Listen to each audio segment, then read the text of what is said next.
gannaaw bu ñu sante yàlla julli ci yonentam bu tedd bi sallallahu alayhi wa sallam di rafetlu toogaay bii toogaay mouvement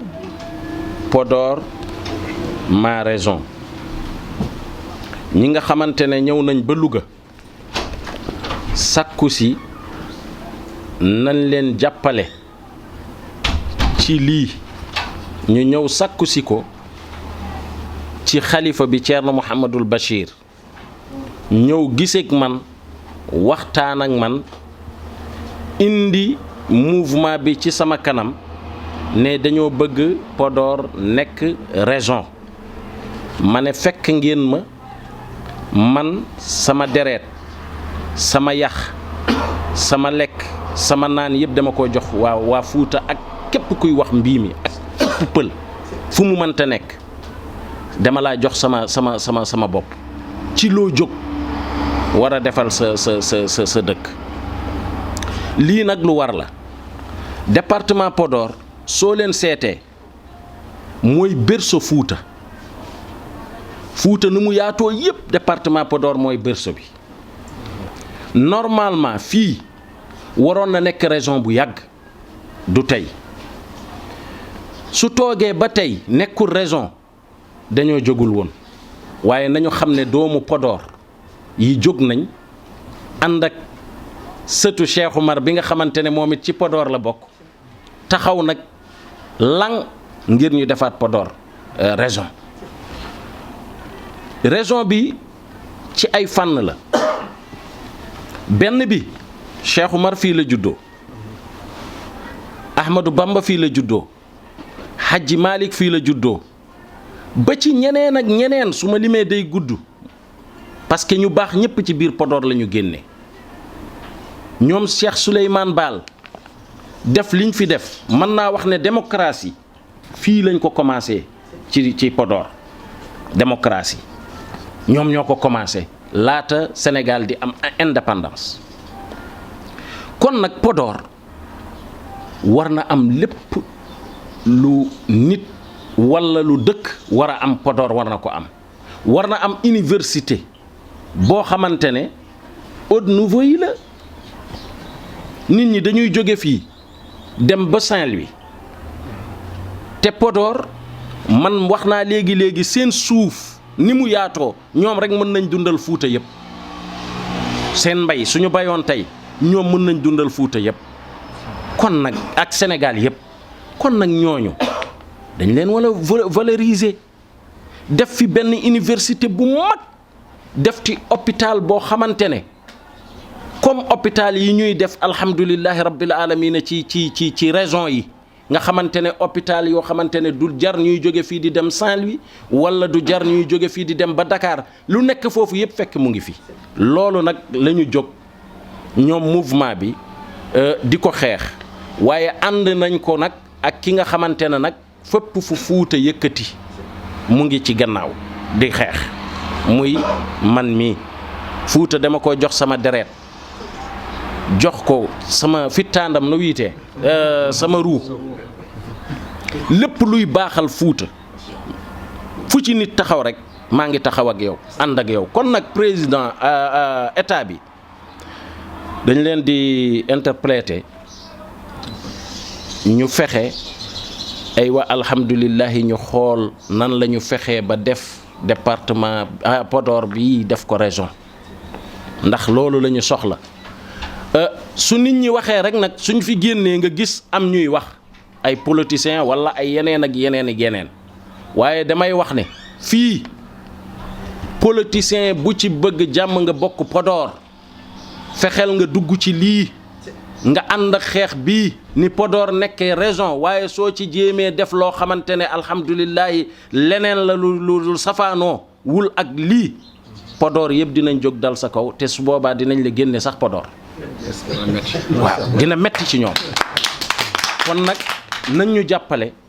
Fuuta sonn na Fuuta bi sonn na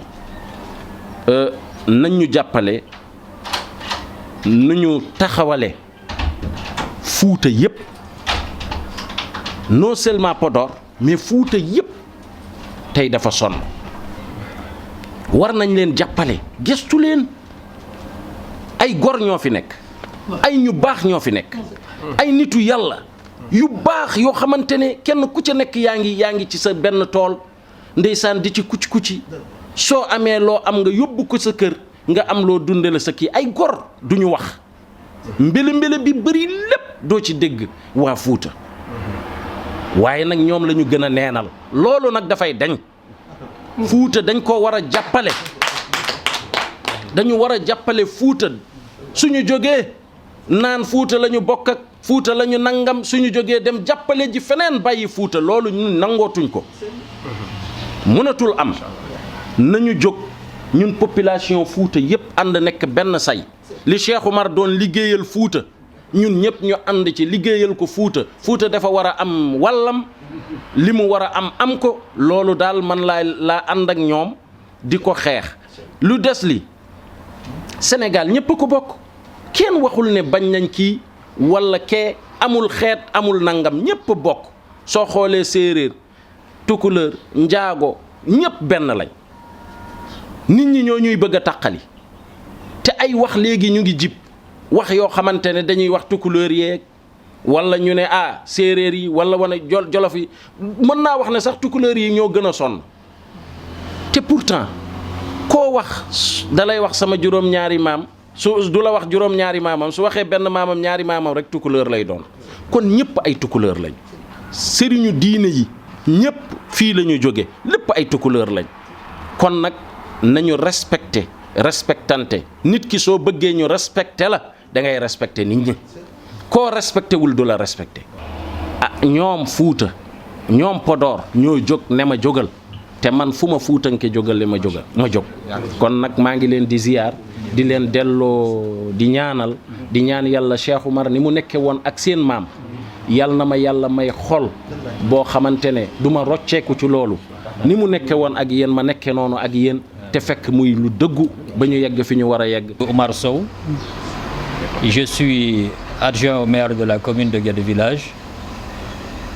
Donc li waral ñu daje fi tey c'est que comme l'a dit le professeur Mamadou Lamine Ba, nous sommes réunis depuis un certain temps autour d'un mouvement bu ñuy tudd bu ñuy woowee mouvement Podor ma région maanaam dañoo jóg ngir laaj suñu droit li Sénégalais yëpp pour département de Podor nekk région si fànn boobu ñu ngi si toog ak suñu sëriñ ci sëriñ Cheikh Oumar bu Thierno Bassirou Tall. C'est pas notre première fois de le rencontrer parce que gisoon nañ que le 23 février passé à Louga une délégation bu jóge woon kii à Dakar kii à Saint-Louis kii à Louga pour essayer de le rencontrer waxtaan ak moom si les objectifs du mouvement mu teeruñu foofu teral ñu déglu ñu jël aussi engagement di ñu jàppale ci combat boobu parce que combat noble la combat population département Podor yëpp combat population sénégalaise yëpp la parce que découpage comme vous le savez ñëpp ñoo ci njëriñoo ñoo ngi fi également ak le doyen Abdourahmane Niang qui est là depuis 2008 comme on l'a souligné avec le doyen aussi Pape Abou Sow. Peut-être qu'il y a un autre doyen qui n'est pas là, qui s'appelle Djibril Ba, qui était aussi un des fers de lance du mouvement Biñ Koy Sos en 2008. Nous sommes également avec des membres de la diaspora qui sont ici. Ñooy fi ak Boubou Siré Ba, Yoro Poulo Ba qui est aux États-Unis, qui est l'absent le plus présent certainement du mouvement actuellement. Parce qu'il est l'un des instigateurs de cette rencontre. Voilà, ok. Donc, ñooy fii ak ñëpp ñooy fii ak des conseillers ñu ngi fii ci jotaay bi des notables des professeurs toute la population du département de Podor est représentée ici ci fi ñu toog Voilà, donc comme l'a dit le professeur Mamadou Lamine wax, Podor a une potentialité pour nous découper que en région, pour nous changer que en région. Potentialité agricole, au niveau de 240 000 hectares arabes existaient, Podor moi aussi 140. Donc, comme l'avait dit Abdou Diouf en son temps, on pouvait transformer Podor en Californie sénégalaise ou bien de l'Afrique de l'Ouest. En dehors de cela, sur le plan élevage, gis ngeen ni que département Podor li mu yor ci ay njur presque amul benn département bu Sénégal bu am lu mel noonu. Donc dañoo bëgg les investissements yi yeneen régions yi di profito ci Sénégal, Podor tamit nekk région profito ci investissement yooyu te ñëpp xam nañu ni plus d'investissement plus développement économique. Loolu lañu laajte laajtuñu leneen, c'est un mouvement citoyen donc bu nekk fii di laajte loolu di ko laajal population département Podor yëpp te xam naa ni autorités yi aussi xam nañ loolu parce que su ngeen gisee en dehors de l'économie, en dehors si économie bi élevage bi donc ak agriculture bi, vous avez aussi potentiel humain bi parce que su ngeen gisee dernière élection yi passé sur les 520 128 inscrits au niveau de la région de Saint-Louis, les 222 765 sont de Podor, département de Podor moo ko moom. Donc c'est très loin des 127 000 du département de Dagana et des 169 000 du département de Saint-Louis. Donc Podor moo leen coiffé largement en matière de potentialité humaine. Du ma si ñëwaat peut-être parce que le professeur Mamadou Lamine wax na que du point de vue scolaire, nous avons 46 collèges au niveau du département, beaucoup de régions au niveau du Sénégal amuñu loolu actuellement. Nous avons 387 écoles primaires, beaucoup de régions au niveau du Sénégal ñoo ngi fi amuñu loolu actuellement. Nous avons du point de vue superficie, voilà, excusez-moi, 12 400 et quelques. 12 400 et quelques. Donc, en superficie, am na 8 régions yu nekk ci Sénégal yu amuñu superficie boobu. Sénégal département de Podor moo leen ëpp superficie. Donc, atu yëpp ñu département de Podor mu ngi ko téye ci loo xam pour mën a nekk pour réclamer doon région. Donc, il faut que ñëpp bàyyi ci xel tamit. Su fekkee une population bu takku, une population dense bu toll ni population de Podor su laajte un droit, il faut que autorités yi bàyyi ci xel. C'est juste un droit au développement, loolu la ñu laaj laajtuñu leneen. Donc c'est un droit au développement et ñi fi nekk ils sont représentatifs. Il y a toute la population du département de Podor ñu nekk suñu ginnaaw, donc ñun dañuy jotali rek. Moo taxit buñ ko bëggee jotali dañ ko jaarle suñu kilifa diine Cheikh Omar Tall mu ngi fi toog, demoon nañ ci moom ak papam à Louga déglu nañu, ils nous ont bien écouté te jàppale nañu population département Podor yëpp ci doxalin boobu. Donc maa ngi nuyu ñëpp ngeen xam ni lii dong la ñuy laajte te incha allah xam naa autorités yi ñu ngi ñuy déglu ñu ngi ci bàyyi xel. Docteur Mouhamadou Lamine Ba. Je suis enseignant-chercheur à l'UFR CEPS de l'Université Gaston Berger de Saint-Louis. Je suis là présentement dans un mouvement citoyen dénommé Mouvement Podor Ma Région, dont je suis le coordinateur du comité scientifique. J'ai coordonné le comité scientifique par rapport aux enjeux, aux atouts que recèle le département de Podor pour qu'il soit érigé en région administrative. Donc, c'est un plaidoyer aujourd'hui qu'on est là. On tient un peu de pression. On remercie de passage d'abord, avant tout, notre guide religieux, le marabout Cheikh Oumar Bachir Tall, qui est présentement ici avec nous et qui a eu aussi, effectivement, c'est lui-même qui est l'initiateur de ce point de presse-là, pour qu'on puisse s'adresser à la presse nationale et internationale par rapport à notre projet d'érection de Podor en région administrative. Donc, rapidement, je vais vous parler un peu des enjeux, des pourcentages que recèle le département de Podor, pour au moins que l'on plaide pour qu'il soit érigé en région. D'abord, au plan administratif, au plan superficie. Podor couvre 12 497 km². Superficie plus grande dans toute la région de Saint-Louis.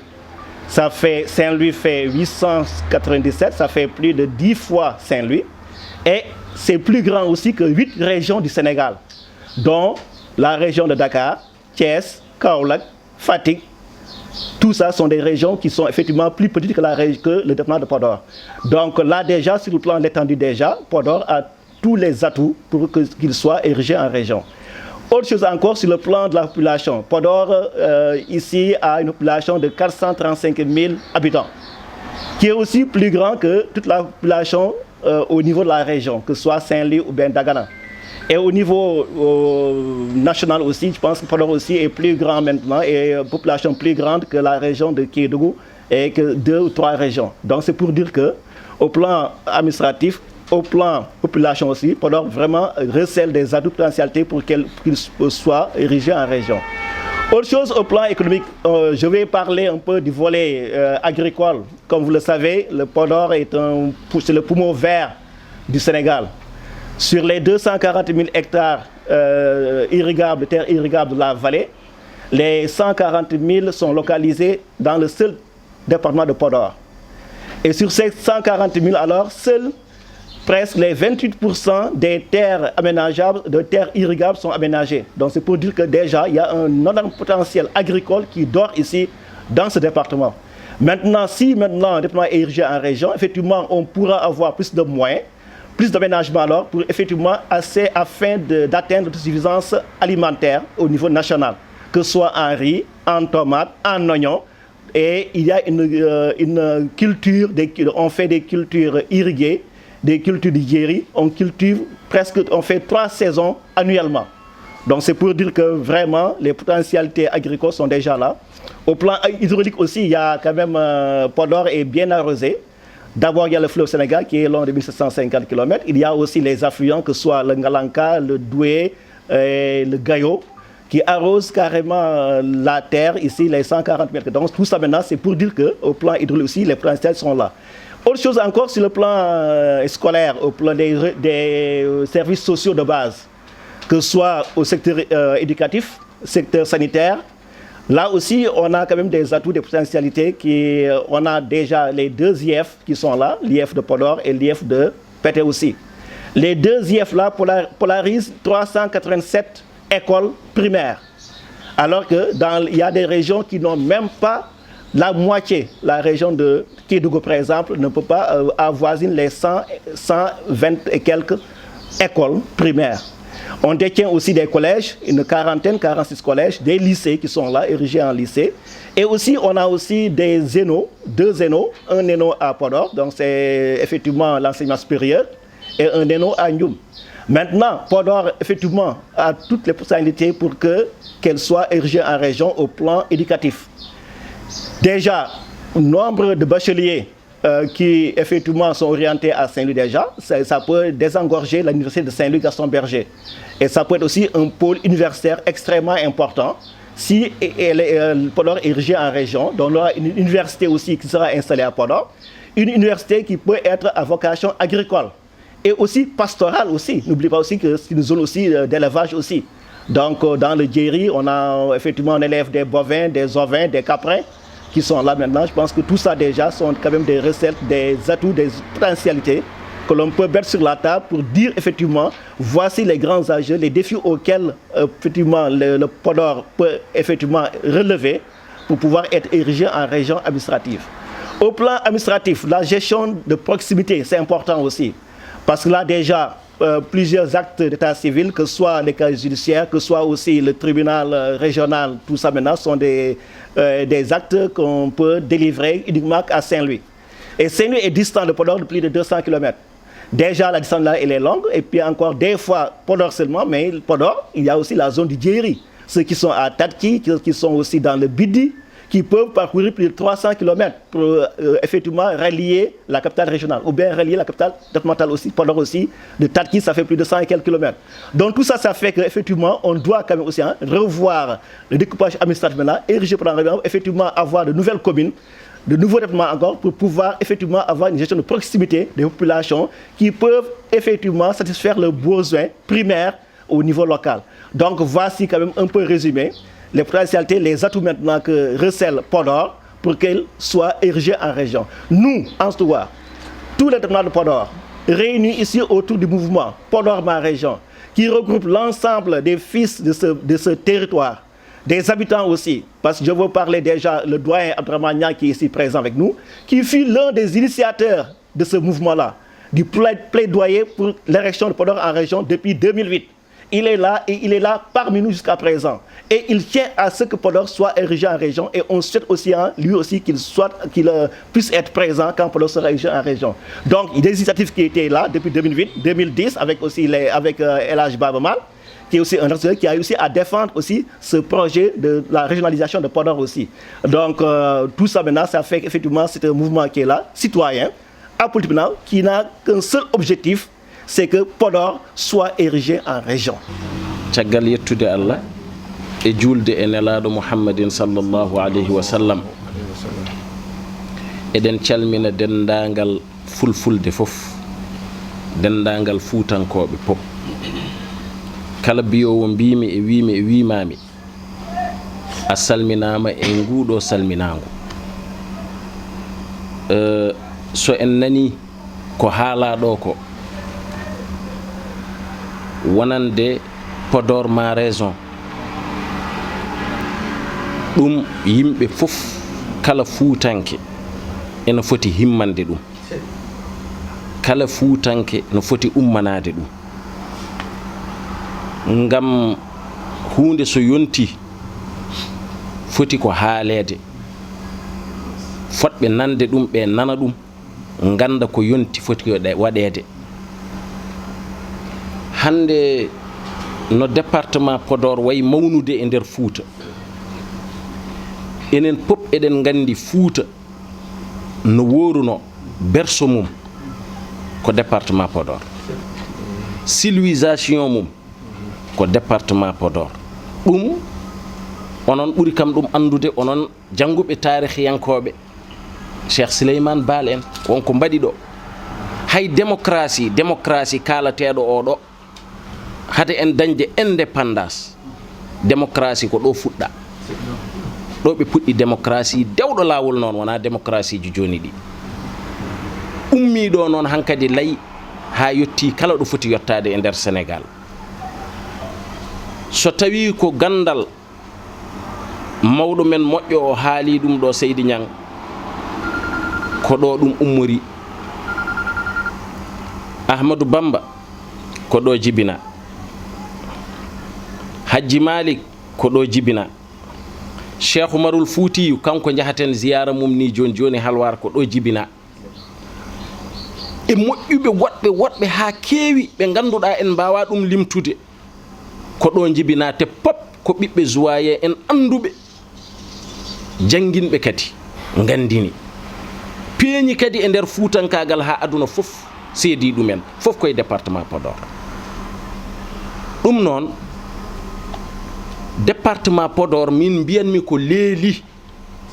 namnede ngal ɗo gueɗal yo won raison leeli département Podor fotno fof ardade kala ɗo watte raison ko ɗo ɓuri handude hen waɗe université ji ɗi ganduɗa ko gam ɗi ganduɗa ko jaaduɗe e jamanu mbaɗe ɗo e nder Podor hôpital uji ɗi ganduɗa ko hôpital uji kadi ɗi ganduɗa ko gam ɗi ganduɗa aduna o kala ɗo ɗi goni ene foti wonde ɗo e nder département Podor hay so wona hay hunde ƴeewe ummiɓe ɗo e département Podor hilifaɓe jibinaɓe ɗo ɓe e département Podor wonno civilisation Fouta ɗum noon ko dogoton ko e ko jahaton ko gande dogonton ko aduna o fof dogonton ko l'islam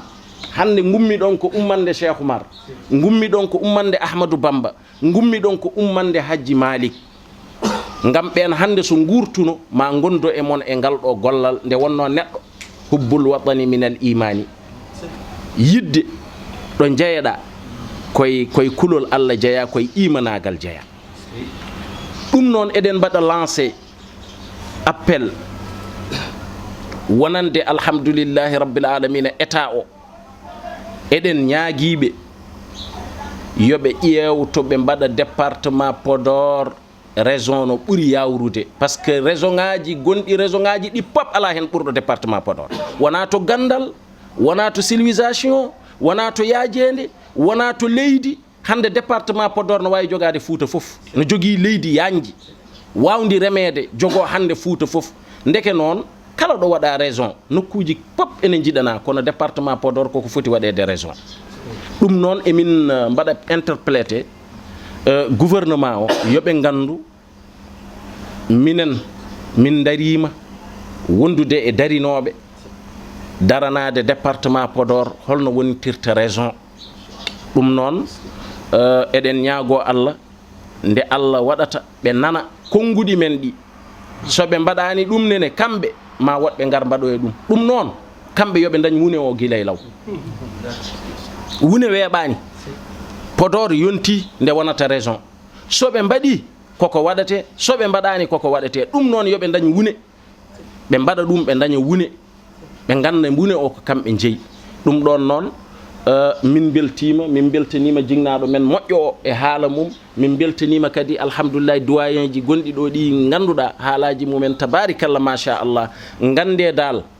Fouta foof ina wonde e ɗum ɗo te noon mi haalana on ko ɗum ɗo ko gummani ɗon kala politicien biiɗo ena yana hen ena haalta hen goɗɗum ko wona alhamdoulillahi ko jiɗɗen ko ma Podor fof yana e dow mum